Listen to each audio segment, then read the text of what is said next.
En ce mois d'octobre, période d'Halloween, nous allons parler de la magie et de la sorcellerie. La magie existe depuis la nuit des temps.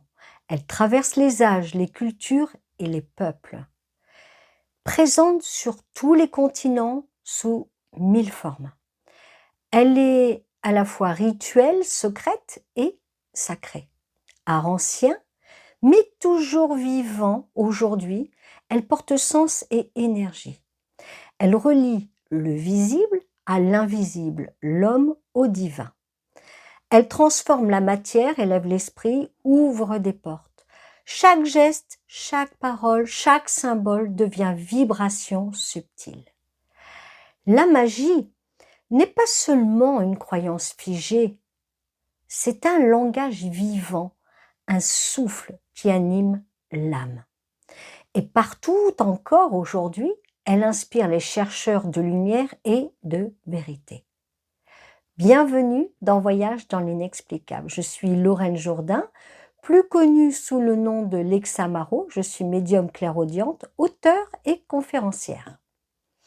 Ensemble, nous allons plonger au cœur des mystères, explorer les magies blanches, noires, rouges, la Wicca et les grimoires interdits.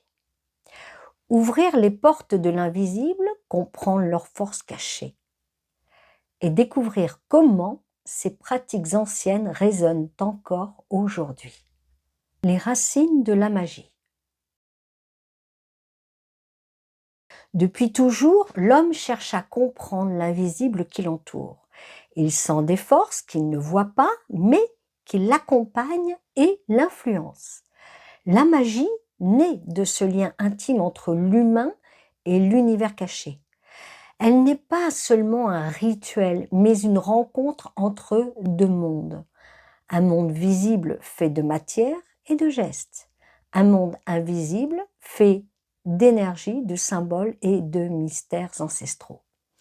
Dans chaque culture, dans chaque époque, les hommes ont invoqué ces forces. Ils ont prié, chanté, dessiné des signes, brûlé des plantes sacrées et observé les étoiles.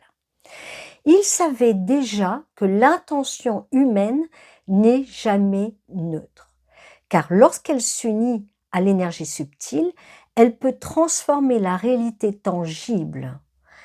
Intention plus énergie égale transformation profonde.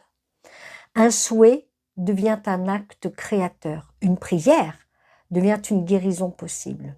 Un rituel devient un pont sacré entre l'âme humaine et l'univers invisible.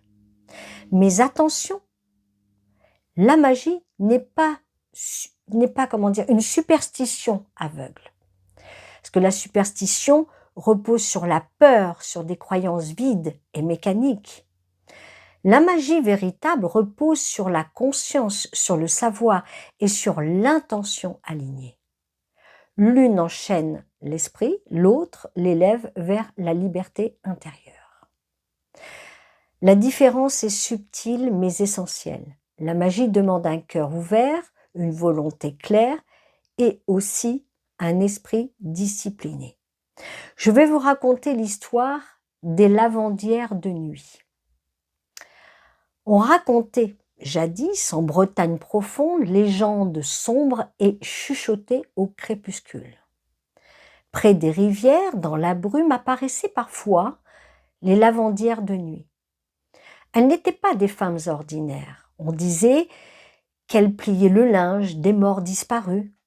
Leurs gestes lents, répétés sans fin, résonnaient comme un appel d'outre-tombe.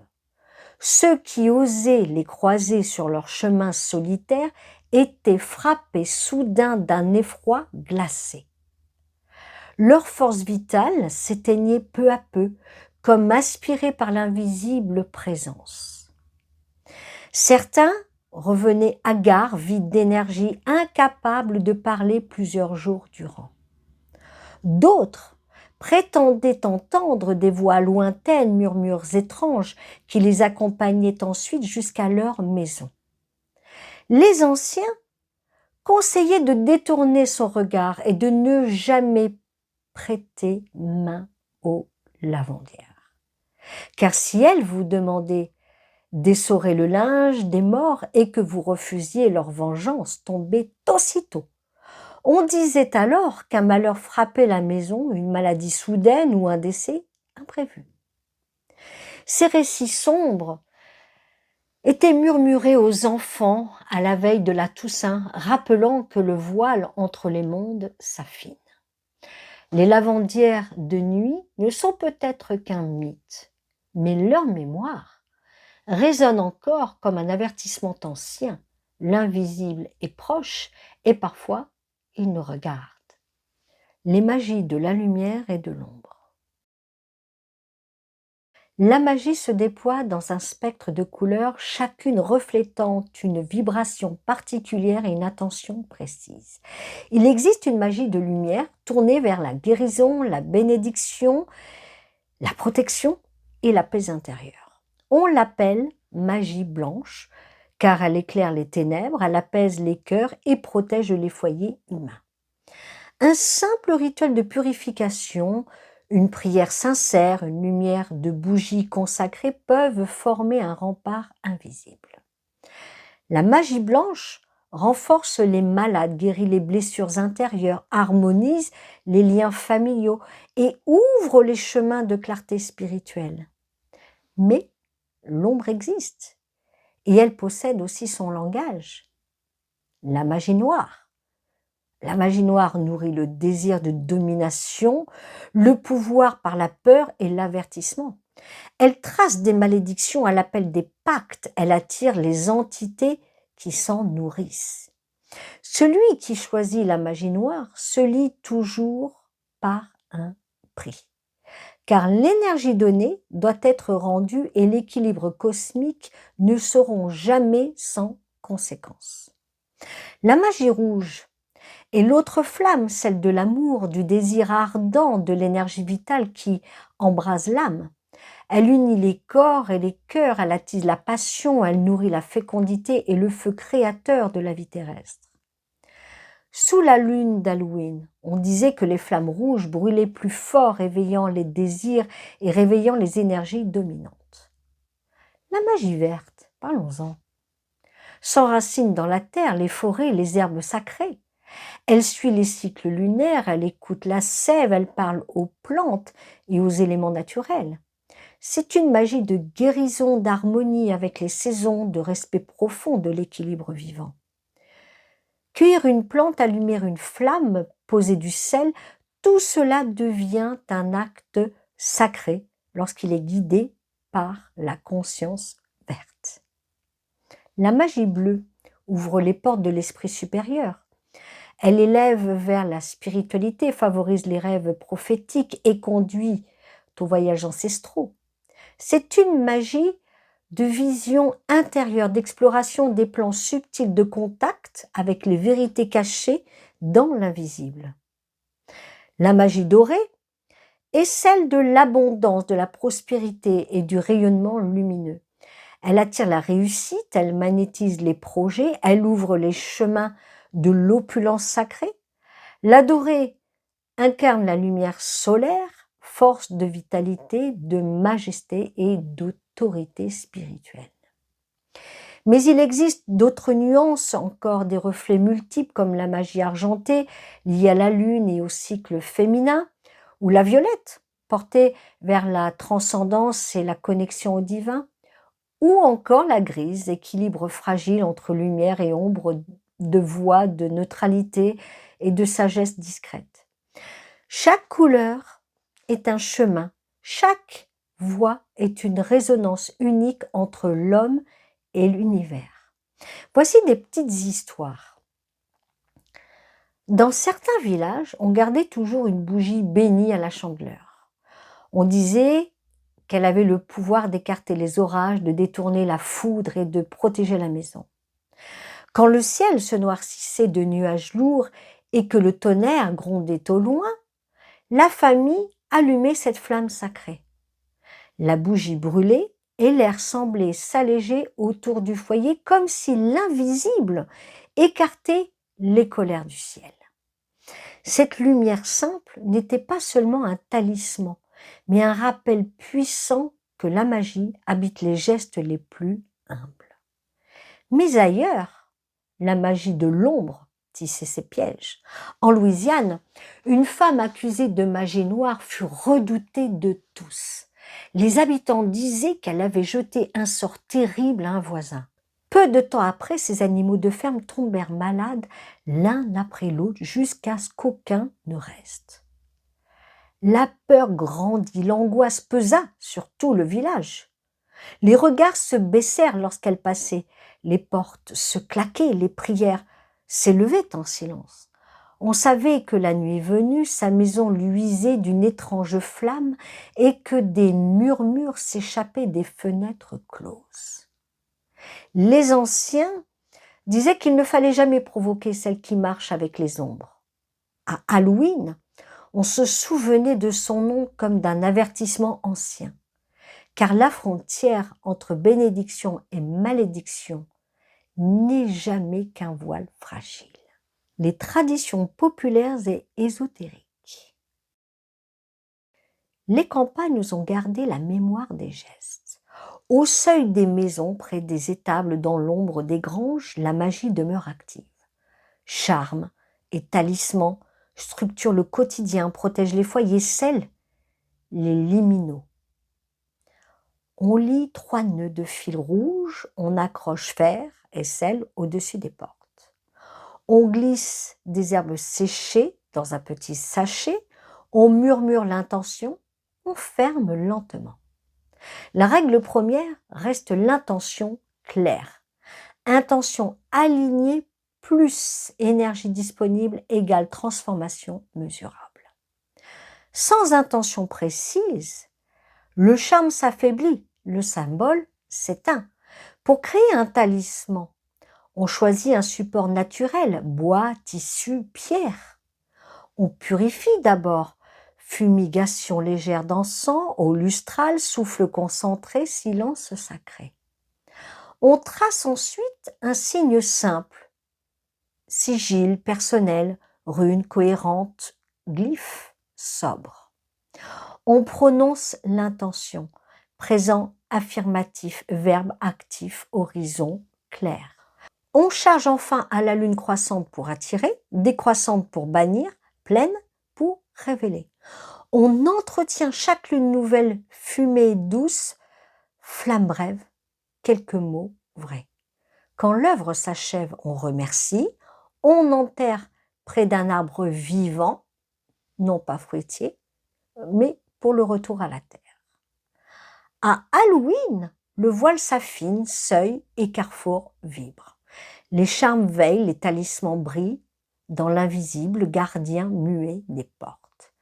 L'herboristerie enracine la magie pratique. Chaque plante porte une signature subtile, odeur, saveur, forme, couleur, heure, étoile. Le romarin protège, purifie les lieux, réveille la clarté. La sauge nettoie, dissipe les stagnations, ouvre la respiration. Le laurier renforce, accorde la victoire, stabilise la décision. Le thym réchauffe, ranime la volonté, structure la parole. La lavande apaise, calme le mental, prépare les songes. On prépare des sachets d'herbes non ingérables, destinés au seuil, aux autels, aux coffres discrets. On fabrique des eaux lustrales simples, eau, sel, prière, usage rituel externe. On joint des bougies consacrées avec des huiles légères, symboles tracés, lignes ascendantes pour attirer, descendantes pour libérer, équilibrer pour pacifier durablement. On respecte toujours les cycles lunaires, les heures saisonnières, le rythme intime. Rythme et plante entrent en résonance. Le geste devient précision, l'acte devient portail, l'espace écoute. Les filtres relèvent de l'art discret, codé et exigeant. On distingue infusion, macération, décoction, longue, baume, eau consacrée. Dans ce cadre, on privilégie usage externe et rituel, aspersion, fonction, fumigation, aucune ingestion proposée. On assemble intention, plante correspondante, support purifié, temps juste. Pour l'amour noble, rose, cannelle, quartz, lune croissante, le vendredi. Pour la protection, romarin, laurier, sel, cercle fermé, le samedi. Pour la prospérité, basilic, laurier, doré, aube, solaire, le jeudi. On scelle toujours par 3 gestes, 3 mots, 3 souffles, triade harmonique. On consigne ensuite chaque détail précis, date, heure, météo, lune, état intérieur. Le carnet devient grimoire vivant, preuve de rigueur, mémoire des réussites opératoires. À Halloween, les filtres s'emplissent d'échos, feuilles tombées, vent, braise nocturne, étoiles. Le chaudron murmure, les ombres reculent, les serments s'affermissent. Les rêves constituent un temple intérieur. Ils proposent guidance, divination, guérison, apprentissage du voyage lucide. On prépare l'espace dans le silence, l'obscurité douce, oreiller rituel dédié. On place près du lit des symboles sobres, améthyste, obsidienne, sel discret. On écrit l'intention, phrase au présent, question claire, horizon. On glisse dessous l'oreiller l'intention, papier plié 3 fois, souffle scellé. On pratique le réveil fractionné, prise de notes immédiate, mots-clés, croquis rapide. Pour le rêve prophétique, on choisit lune croissante jeudi, par exemple, nuit, en sang léger. Pour le rêve lucide, on ancre les tests réalité, regard sur les mains, lecture répétée, ancrage. Avant l'endormissement, on répète une clé. Je reconnais que je rêve jusqu'à l'ouverture consciente. Au réveil, on scelle le message, titre, symbole, couleur, ressenti dominant, action. Puis, on transpose le rituel bref, offrande, bénédiction, fermeture, calme. À Halloween, les songes deviennent ponts, ancêtres présents, signes lumineux, murmures doux. La magie cérémonielle oriente la puissance par une architecture précise et codifiée. Elle commence toujours par une purification, lieu, corps, outil. On trace ensuite un cercle protecteur, sel, corde, lumière, geste mesuré, concentration. On appelle les 4 directions est, sud, ouest, nord, souffle, feu, eau, terre, équilibre stable. On établit l'autel, centre vivant, axe clair, symbole aligné. On ouvre par un bannissement bref, puis par l'invocation des forces lumineuses. On énonce l'intention présente, concise, vibrante, sans ambiguïté ni dispersion mentale intérieure. On exécute l'opération, saut, geste, rythme, visualisation, soutenu, souffle régulier, regard focalisé. On remercie ensuite, on licencie correctement, on ferme soigneusement le cercle, on ramène l'énergie au cœur, au corps. On consigne tout, résultats observés, synchronicité, sensation finale, apprentissage. Rigueur et beauté vont ensemble ici car l'esthétique oriente l'esprit, affine l'attention, soutient la volonté. À Halloween, la cérémonie devient seuil, lampe d'ennui, passage conscient, écoute. Laissez-moi vous conter une histoire d'Auvergne. En Auvergne ancienne, on coulait cire dans l'eau fraîche avant un mariage. La cire chaude saisissait le froid, figé en forme étrange, pleine de lignes, d'îlots, d'arêtes. On lisait dedans l'avenir des époux, voyage, métier, enfants, alliances, épreuves, protection. Les femmes savantes tenaient le silence, observaient les ombres, puis parlaient net. Elles conseillaient heures, chemins, offrandes simples, gestes à poser, paroles à terre. Beaucoup venaient tard après le repas, capuchon sur la tête, manteau refermé, souffle court, main tremblante. La cuisine sentait la cire, le foin, la braise. Nuit d'Auvergne, couloir. La prophétie tombait, sobre, précise, ferme, comme un tranchant sur la corde des hésitations humaines. Puis on éteignait, on ouvrait porte, air froid entrait, les étoiles répondaient. À Halloween, ces lectures reprennent force, car le voile se fait mince et l'eau parle mieux. Ainsi se tissent les traditions populaires, ainsi s'accordent pratiques ésotériques et campagnes, ainsi se perpétue la mémoire opérative. Les magies du monde. La magie vaudou trouve ses racines en Afrique ancienne dans les traditions vaudin du Bénin, du Togo, du Nigeria et d'ailleurs. Elle voyagea ensuite vers les Caraïbes où elle devint le vaudou haïtien, fruit du syncrétisme en Afrique, Europe et Amérique. À son origine, le vaudou n'est pas sombre ni malveillant, contrairement à ce que l'on peut penser. Il est un lien vivant avec les esprits, les loas, protecteurs invisibles qui guident et soutiennent les vivants. On y cherche la guérison, la protection, la bénédiction, la prospérité, l'harmonie des foyers et des communautés. Comme toute magie, le vaudou est neutre en essence. Ce que l'on utilise pour bénir peut aussi maudire, et ce que l'on détourne en mal fut d'abord pensé pour le bien. Les tambours battent, les chants montent, les corps vibrent. Les loas descendent, prennent place. Dans le danseur, parlent par sa voix, marchent par ses mouvements, transmettent leur message et guérison. Dans cette intensité, le voile s'ouvre, l'invisible traverse l'esprit et la chair fusionne en un seul passage sacré.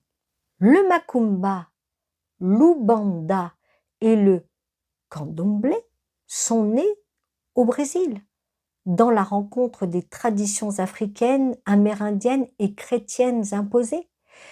Ils portent le souffle des orishas, divinités puissantes, protectrices, chacune liée à un élément, une force, une vibration.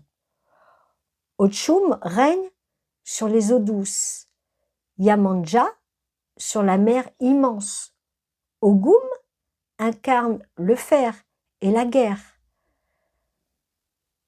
Shango la foudre et la justice.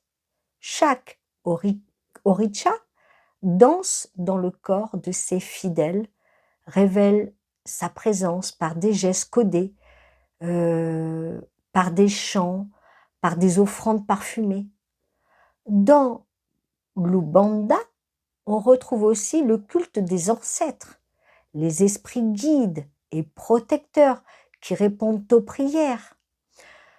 Le candomblé reste plus proche des racines africaines, gardant ses rythmes, ses chants sacrés, ses initiations secrètes. Ces traditions sont syncrétiques car elles ont survécu malgré l'oppression coloniale. Elles ont intégré des saints chrétiens, des prières imposées, tout en gardant leur noyau sacré. Le macumba plus populaire mélange parfois pratiques variées allant de la guérison au détournement malveillant. Mais l'essence reste toujours la même. L'invocation des forces, l'appel au orisha, la recherche d'équilibre et de protection. Dans la nuit, les tambours résonnent, les bougies s'allument, les fleurs flottent dans l'eau sombre. La transe s'installe, les visages changent, l'air devient dense et l'invisible descend pour marcher à travers les hommes. La magie égyptienne traverse les millénaires, gravée dans les temples, inscrite dans les tombes royales. Les hiéroglyphes étaient plus que des signes, ils étaient des formules de pouvoir. Chaque symbole portait un souffle divin, chaque ligne ouvrait une porte subtile. Les amulettes protégeaient les vivants comme les morts, scarabées ou yeux Ujjat, gardant l'âme entière. Les rites funéraires guidaient le défunt, lui donnaient le pouvoir de franchir les gardiens de l'au-delà.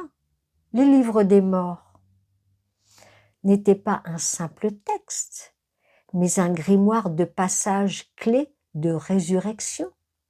La magie babylonienne et sumérienne remonte aux premières cités de Mésopotamie. On y trouvait des tablettes d'argile gravées d'incantations, d'invocations et de sceaux. Chaque signe cunéiforme était porteur d'énergie, chaque prière liait l'homme aux dieux et aux astres.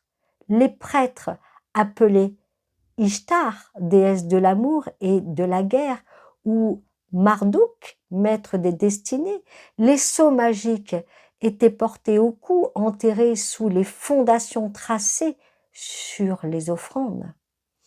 Ils assuraient protection, victoire, abondance, mais aussi malédiction si l'intention était sombre. Ces traditions anciennes ont nourri les fondements des rituels encore vivants dans nos pratiques actuelles. La magie nordique porte la mémoire des anciens peuples du Nord. Elle s'exprime par les runes, signes gravés sur bois, pierre, métal, chacun porteur d'une énergie précise. Galdre était l'art du chant magique où la vibration de la voix appelait les forces invisibles. Seider désignait les pratiques de voyance et de transe guidées souvent par des femmes. Volva, elle tissait le destin, prédisait les guerres, protégeait les chefs et liait les guerriers au mystère des dieux. On invoquait Odin, le maître sage, ou Freya, déesse de l'amour et de la fertilité et de la magie profonde. Dans les sagas, les signes et les visions étaient pris comme vérité absolue, jamais comme illusion passagère. La magie celtique s'enracine dans la terre, les forêts, les pierres levées. Les druides en étaient les gardiens, druides et druidesses. Je tiens à rectifier, parce qu'il y avait druides et druidesses, tous ensemble réunis. Il n'y avait pas de sexisme dans ces pratiques.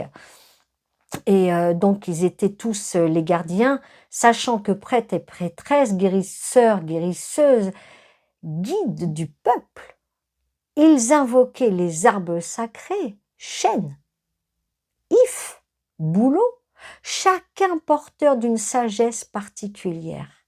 Ogam, alphabet sacré gravé sur bois ou pierre, étaient des clés de divination et de méditation profonde. La roue de l'année marquait les fêtes sacrées. Samhain, Beltane, Imbolc, Lunasa, ou Lunasa, comme on veut l'appeler.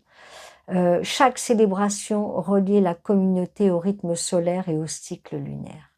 La magie celtique ne séparait pas les dieux du monde naturel.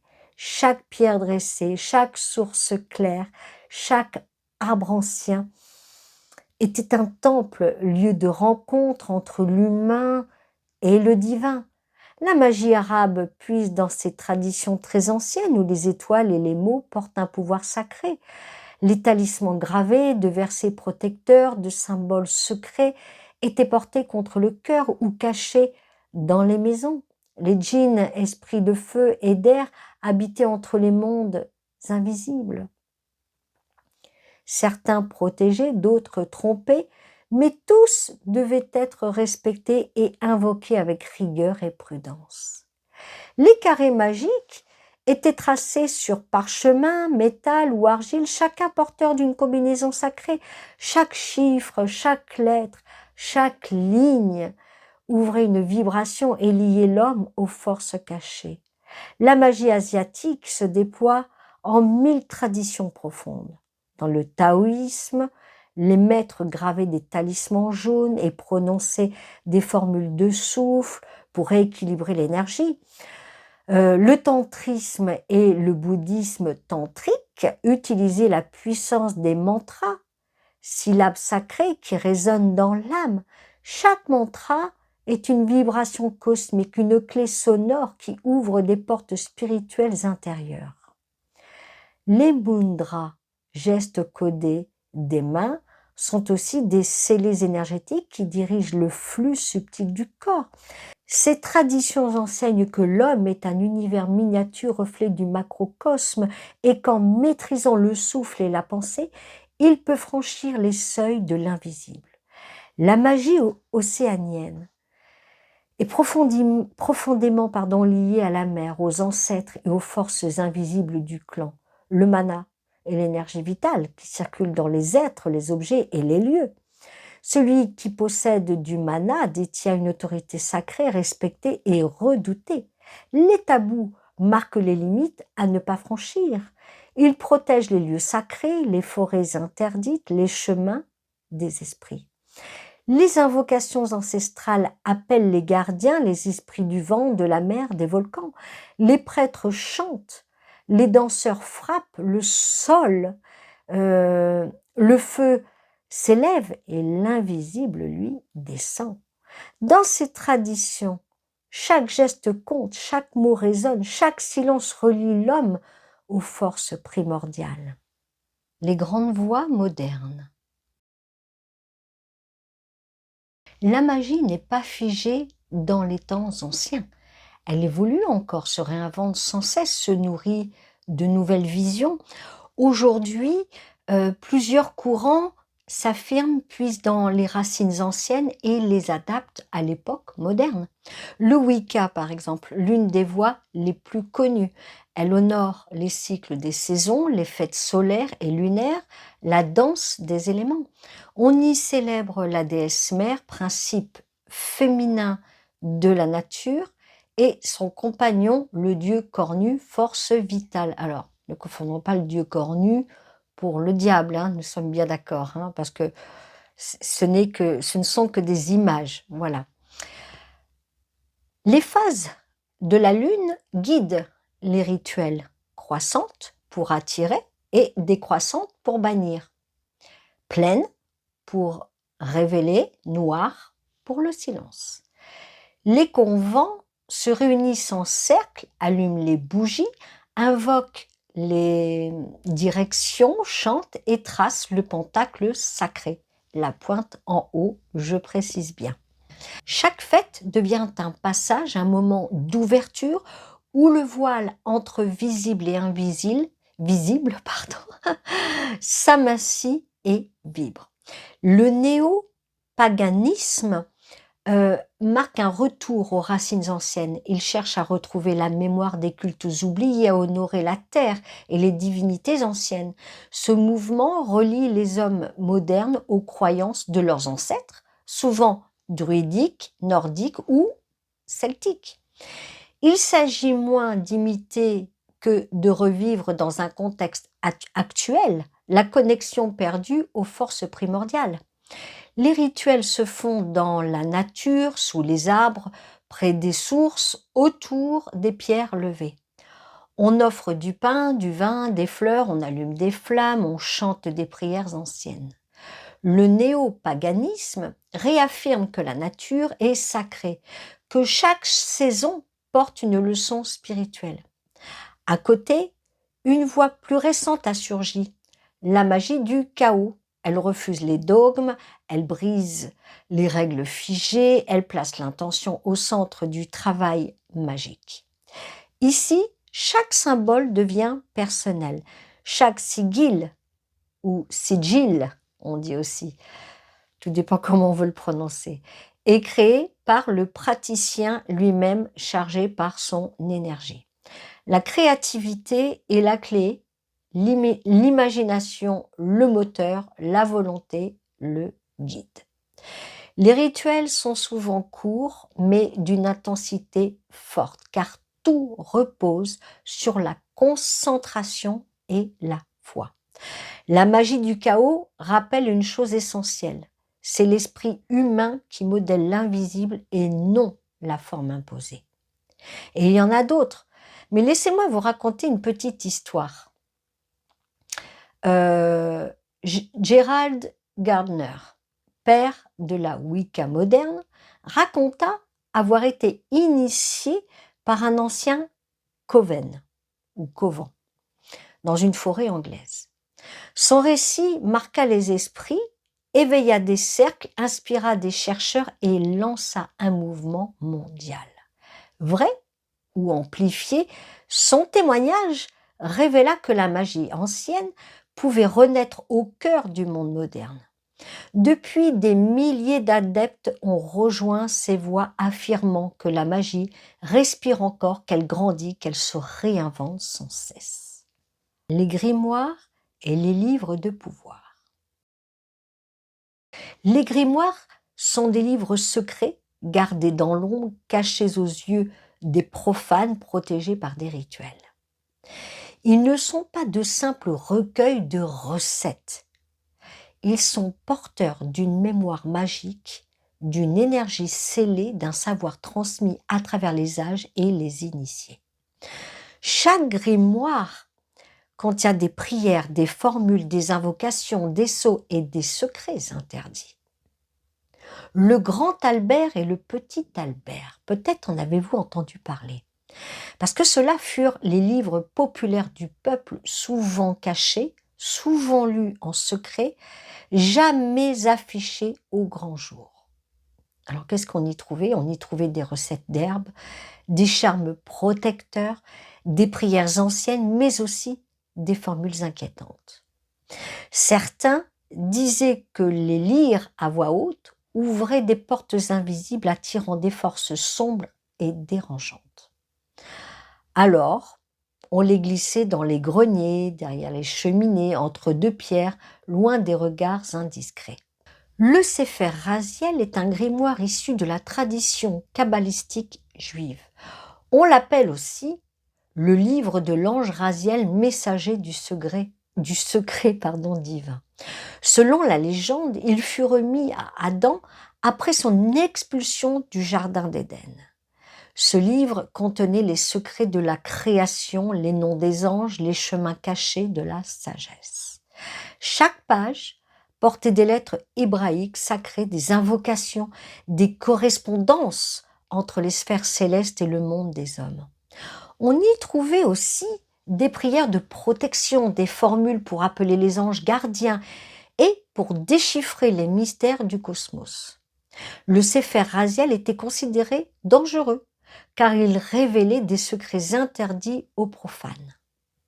Certains rabbins affirmaient que sa lecture pouvait brûler l'âme si elle n'était pas guidée par la pureté intérieure. Alors ce grimoire devint un symbole fort, la connaissance cachée qui attire mais qui demande respect, discipline et responsabilité.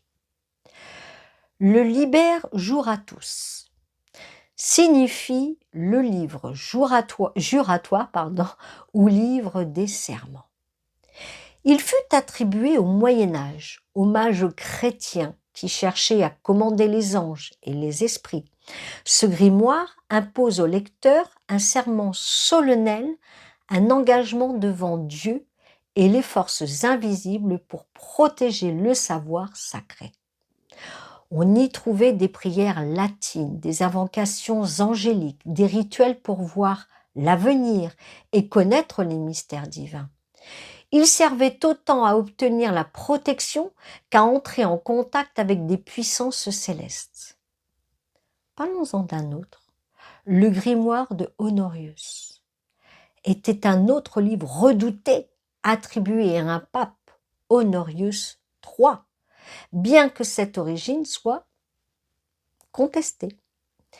Il contenait des rites puissants pour commander les esprits, contraindre les démons et invoquer les anges dans un cadre chrétien sacré. Il mélangeait prières de l'Église, formules magiques et invocations interdites, créant une œuvre redoutée par les autorités. Beaucoup disaient qu'il s'agissait du grimoire le plus dangereux jamais écrit, car il liait le ciel et l'enfer dans un même ouvrage. Sa réputation sulfureuse en fit un livre caché, consulté en secret, transmis en silence, de mage en mage. Les clavicules de Salomon attribuées au roi, évidemment vous l'aurez deviné, Salomon, elles révèlent les secrets pour invoquer les anges et commander les esprits. On y trouve des sceaux tracés, des figures géométriques complexes, des symboles chargés de puissance. Chaque sceau est une clé vibratoire, un portail d'énergie, un langage entre l'homme et l'invisible. Les prières invoquent les noms divins, les archanges puissants, les forces célestes qui veillent sur l'ordre cosmique.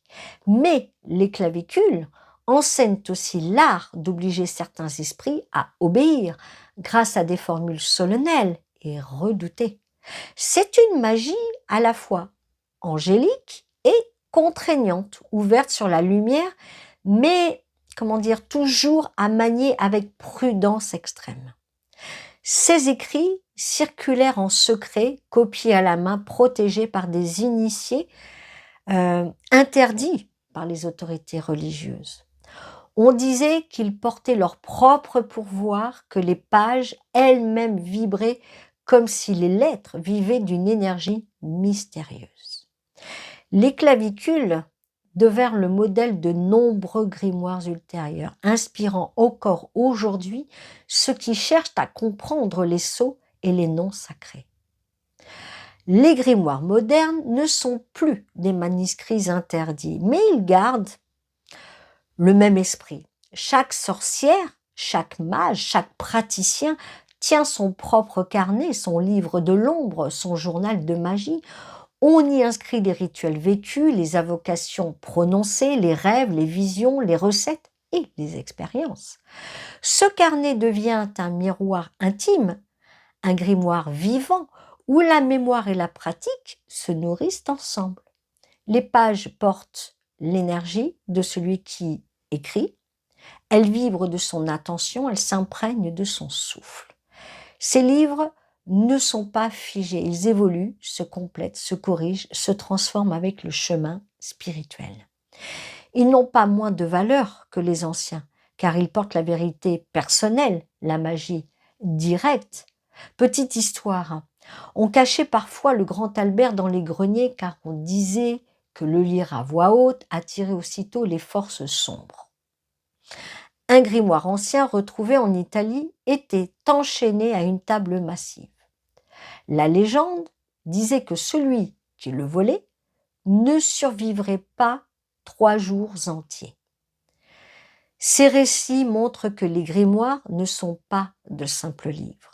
Ils sont considérés comme des entités vivantes, respirant leur propre puissance, gardant leurs propres secrets. Qu'ils soient anciens ou modernes, ils demandent toujours respect, prudence et responsabilité. Car ouvrir un grimoire, c'est aussi ouvrir une porte. Les grimoires ne sont pas des livres ordinaires, ils respirent encore, gardent leurs secrets et attendent celui qui saura les ouvrir avec respect. Chaque page peut éclairer ou plonger dans l'ombre. Les outils et symboles. La magie utilise des outils précis, chacun porteur d'une fonction et d'une vibration particulière. Ils ne sont pas de simples objets, mais des prolongements de l'esprit et de l'intention. Parlons du bâton magique, qui incarne le lien avec l'énergie terrestre et céleste réunie. Il dirige la volonté, trace le cercle sacré, ouvre les directions invisibles. L'atame, le couteau rituel, n'est pas destiné à blesser, mais à canaliser l'énergie subtile. Son tranchant symbolique sépare le sacré du profane, ouvre et ferme les espaces magiques. La calice représente l'eau, la matrice, la réception des forces, la communion avec les plans invisibles. Lorsqu'il reçoit l'eau, le vin ou une offrande, il devient coupe de vie et d'union. Le pentacle, disque gravé de symboles, ancre la magie dans la terre et protège l'espace sacré. Il est posé sur l'autel, centre, stable, miroir sacré des énergies invoquées. Les bougies, elles, incarnent le feu sacré, la lumière vivante qui ouvre les portes et purifie l'espace invisible. Chaque couleur est un langage, une clé vibratoire, un outil d'intention précise. La bougie blanche symbolise la pureté, la clarté, la protection. Elle éclaire et remplace toutes les autres couleurs. La bougie rouge porte l'amour, le désir, la passion. Elle active la force vitale et la puissance créatrice. La bougie verte est liée à la prospérité, à la santé, à la croissance et au projet fertile. La bougie bleue apaise l'esprit, favorise la sagesse, la communication claire, la paix intérieure et les songes profonds. La bougie jaune réveille l'intellect, la mémoire, la confiance. Elle attire la réussite et la joie lumineuse. La bougie noire, la bougie noire, je suis persuadée que forcément vous pensez au mal, parce qu'on parle de la couleur noire. Eh bien, la bougie noire absorbe et transforme. Elle protège des influences lourdes, relie aux défunts et ouvre les portes de l'invisible profond. Vous voyez, c'est trompeur.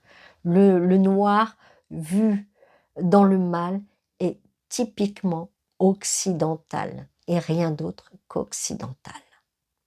La bougie violette incarne la spiritualité, la transformation, la connexion au plan supérieur. Elle aide à transmuter les énergies et favorise l'élévation intérieure. La bougie dorée porte le rayonnement, l'abondance, la réussite.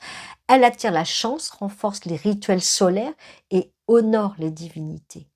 La bougie argentée s'accorde à la lune, à l'intuition, aux rêves prophétiques. Elle guide les voyages intérieurs et ouvre la médiumnité. Chaque couleur devient un outil sacré, une intention, incarner une flamme vivante qui répond aux prières du cœur.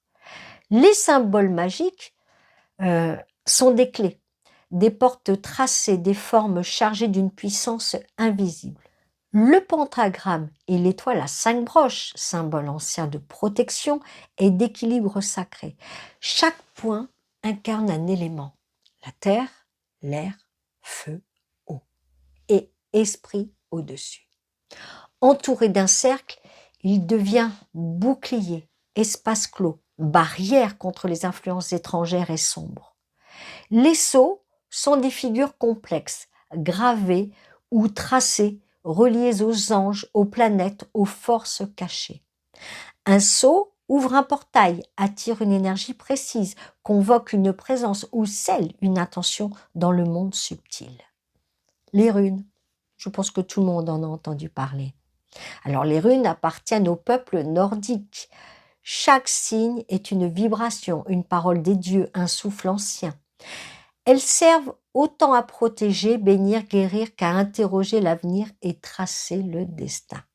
Les sigils ou sigils, peu importe comment on prononce ce nom, sont modernes et créatifs dessins personnels nés de l'intention pure.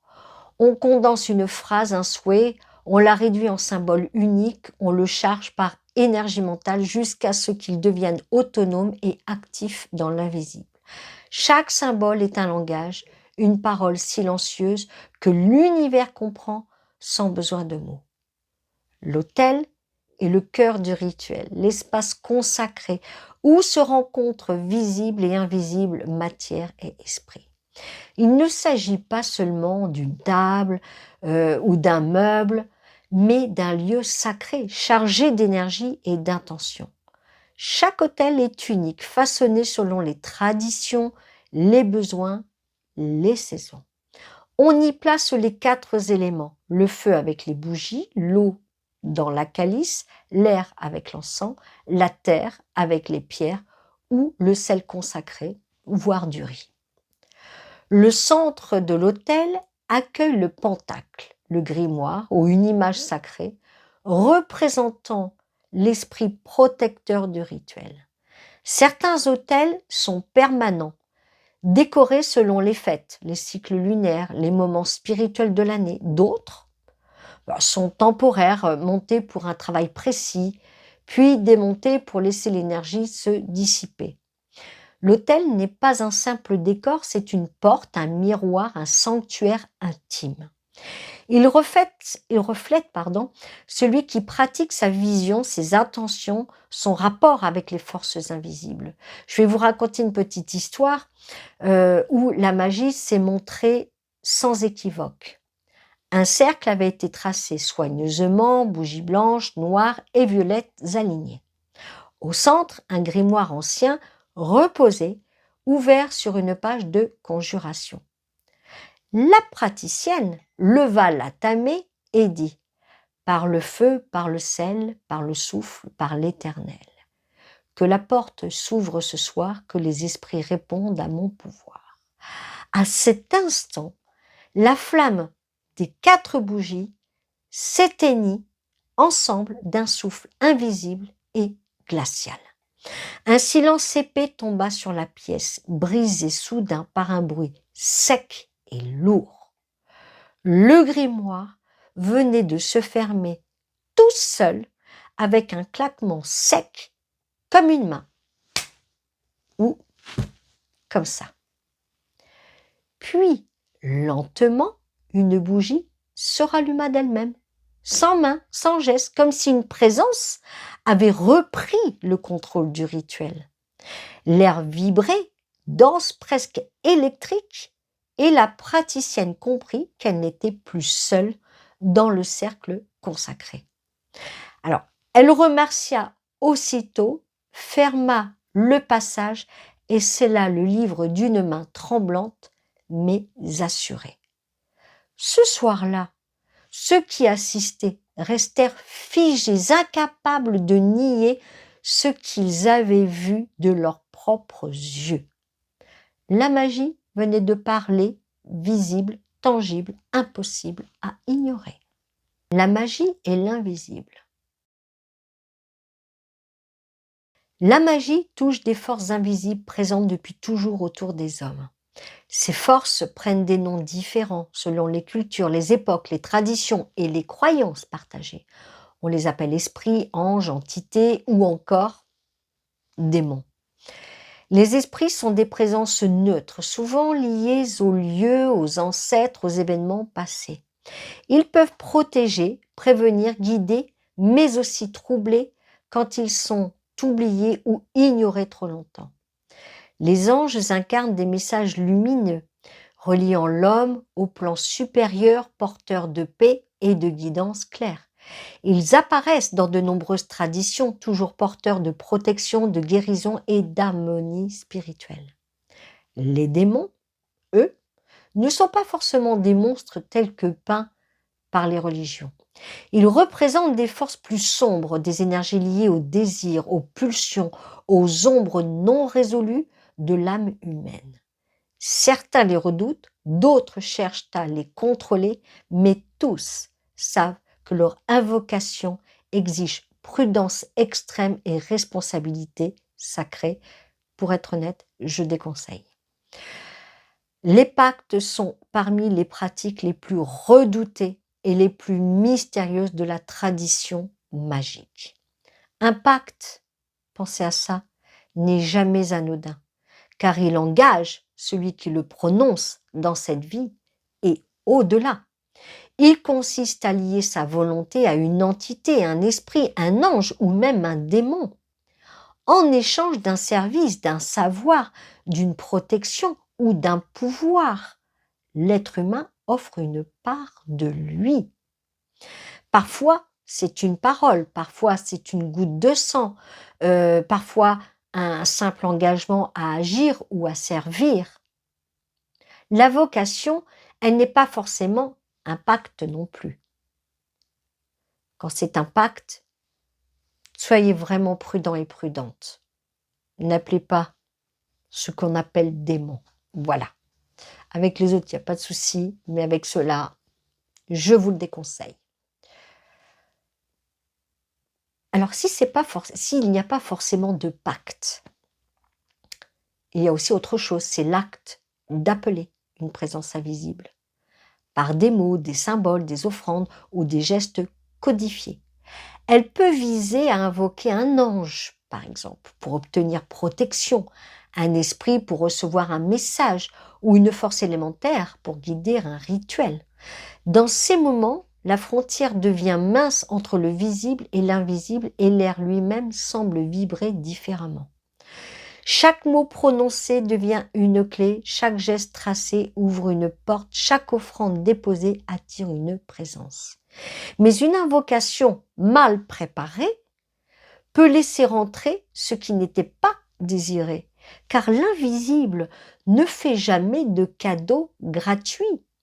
La médiumnité est l'un des ponts les plus directs entre magie et invisible. Le médium perçoit les esprits, reçoit leurs messages, ressent leurs vibrations, parfois par la vue, par l'ouïe ou par l'intuition pure. Dans la magie, la médiumnité sert de canal vivant. Elle permet de vérifier une invocation, de dialoguer avec une entité, d'interpréter les signes subtils ou d'entendre les réponses invisibles.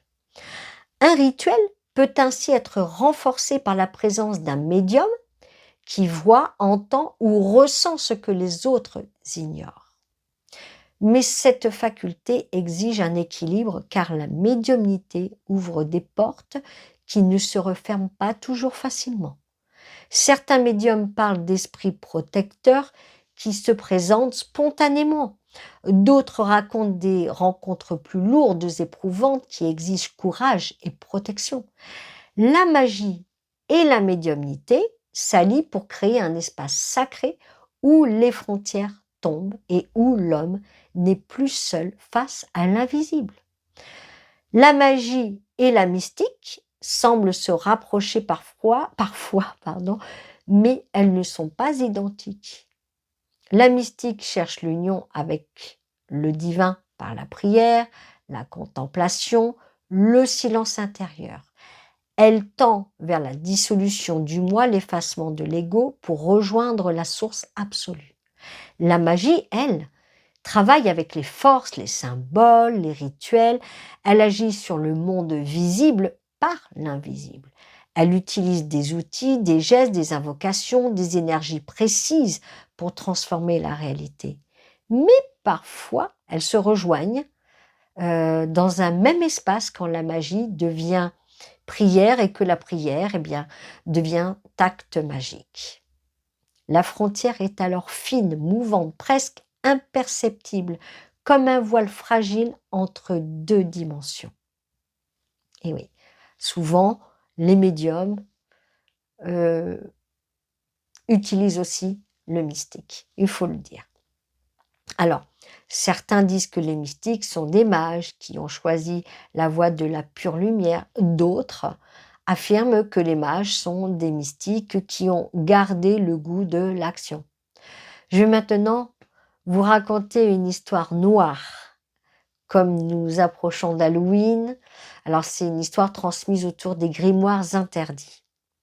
On parlait autrefois d'un ouvrage singulier appelé le livre rouge du diable. Un homme en hérita sans vraiment savoir ce qu'il tenait entre ses mains tremblantes.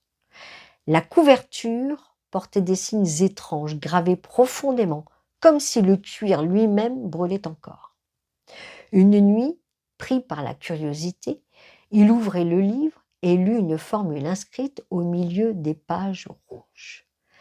Sa voix résonna et l'air changea immédiatement, plus froid, plus lourd, presque étouffant.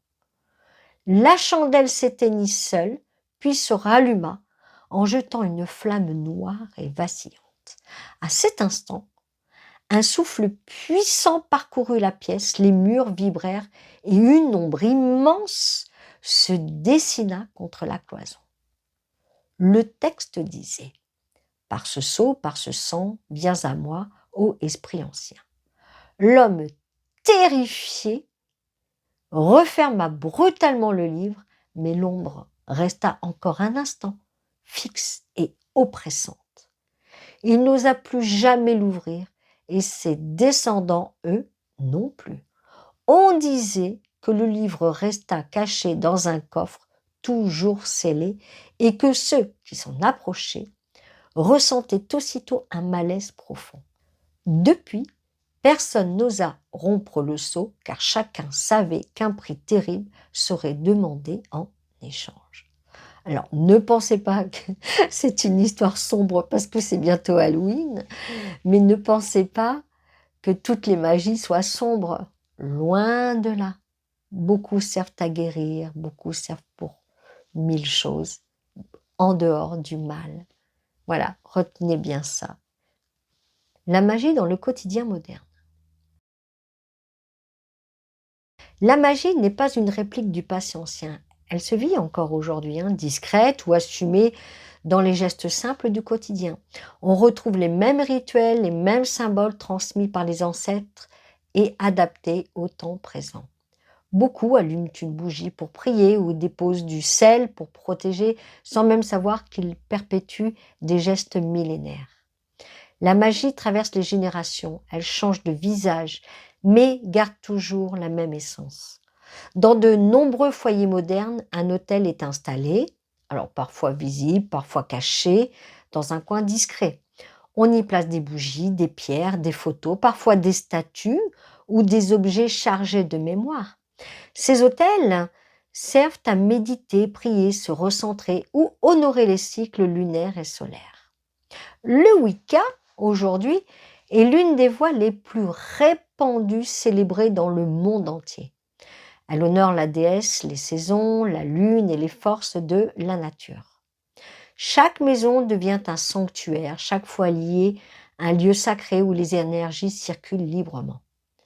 Des pratiques anciennes persistent souvent sans qu'on les nomme magie. Certains continuent de porter des amulettes, d'autres allument une bougie à minuit, d'autres encore dispersent du sel au seuil de la maison. Ces gestes répétés depuis des siècles ne sont pas de simples habitudes. Ils agissent réellement dans le monde subtil, ils déplacent l'énergie, nettoient, protègent et transforment l'atmosphère. La magie n'est ni illusion ni imaginaire. Elle repose sur l'intention, sur l'énergie, sur le lien entre l'invisible et le visible. Si ça avait été imaginaire, ou disons imaginaire, et que ça ne fonctionnait pas, croyez-vous que la magie se serait perpétuée depuis autant de siècles et qu'elle continuerait encore aujourd'hui? Pensez à ça. Celui qui agit avec foi, celui qui prononce avec volonté, inscrit sa parole dans l'air et sa pensée dans la matière. Anecdote, je vais vous raconter une histoire parmi les plus simples mais révélatrices. Encore aujourd'hui, certaines familles placent du sel au coin de leur maison après une dispute. Le lendemain, l'air devient plus léger, comme lavé, apaisé, comme si les mots lourds avaient disparu dans le sel cristallisé. Ces gestes-là montrent que la magie n'a pas disparu. Elle se perpétue. Elle agit toujours, même dans le silence des foyers, même sans qu'on le nomme ainsi. La magie persiste dans les gestes, dans les foyers, dans l'invisible quotidien. Elle n'a jamais cessé d'exister. Elle vit encore, discrète, réelle et puissante. Oh oui, la magie peut être vraiment puissante, croyez-moi. Le souffle de la magie. La magie est universelle, présente partout, dans toutes les cultures et les époques anciennes ou modernes. Elle prend 1000 visages, mais toujours une seule essence, l'énergie et l'intention. Chaque geste posé, chaque mot prononcé, chaque pensée concentrée se grave dans l'invisible et résonne dans le visible. La magie n'est pas un danger systématique, ni un monde à craindre. Je tiens à vous rappeler que la magie n'est pas que négative. Je tiens bien à appuyer là-dessus. Bien au contraire, elle peut être utilisée pour protéger, guérir, bénir, guider et apporter lumière. Elle est comme un feu sacré capable d'éclairer ou de brûler selon la main qui le dirige. Un ancien mage disait autrefois: La magie n'est ni bonne ni mauvaise. Elle est ce que tu en fais, comme le feu qui éclaire ou qui brûle. Cette parole résonne encore aujourd'hui comme un rappel précieux de responsabilité et de sagesse. Si cette vidéo vous a plu, n'hésitez pas à laisser un commentaire juste en dessous. Dites-moi si vous pratiquez la magie et si oui, laquelle. Et si vous n'en pratiquez pas, dites-moi si vous vous sentez attiré et si vous aimeriez apprendre la magie. Parce qu'il faut toujours l'apprendre, mais avec prudence. Dans les vidéos que l'on voit sur Internet, il faut faire bien souvent attention. Voilà. Cliquez sur le pouce pour soutenir ma chaîne et à donner de la force à ce travail spirituel.